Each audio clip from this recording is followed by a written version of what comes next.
នេះហើយជ្រោះសុភមិត្តបងប្អូនជ្រោះសុភមិត្តហៅថាជ្រោះព្រះនិមិត្តហ្នឹងហើយមកដល់ហើយបងប្អូនមកផ្ទាល់មិនដឹងថាគឺទឹកជ្រោះធ្លាក់ស្អាតមែនទែនច្រើនជាន់ណាបងប្អូនហើយណាមួយខែនេះខែប្រាំងទឹកស្រកអញ្ចឹងទៅមើលទៅអាចដើរចូលទៅដល់ក្នុងអាចថតបានលើផ្ទាំងថ្មអញ្ចឹងណា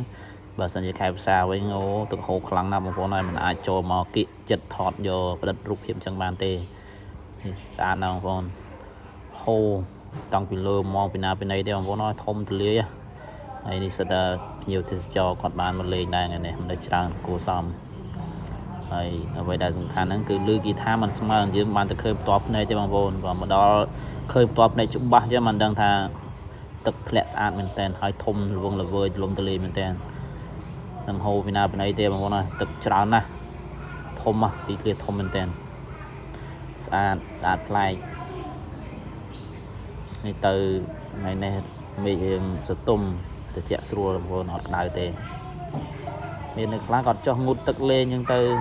ធម្មតាទឹករយៈដែរបងប្អូនអត់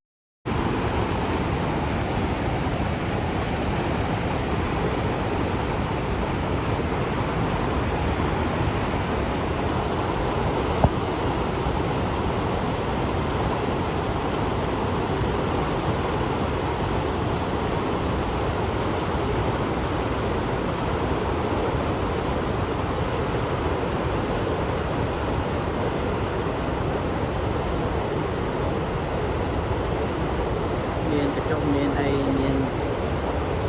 តែសម្រាប់ថ្ងៃអាចមកសម្រាប់បានមានខុនដូខុនអីបាន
ទឹកជ្រោះសុភមិត្តបងប្អូន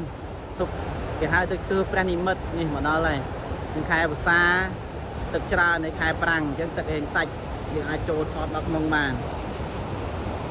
ទឹកស្អាតណាស់បងប្អូនអើយហូរធ្លាក់មកច្រើនជាន់ណាបាទឃើញគេអស់ក្នុង Facebook YouTube អីដូចជាមិនទៅជាប្រហែលដែរដែលយើងមកមើលចាក់ស្ដែងទេមិនដឹងថាអូអត់ទាន់បងទឹកហូរស្អាតមែនទែនទឹកធ្លាក់ស្អាតណា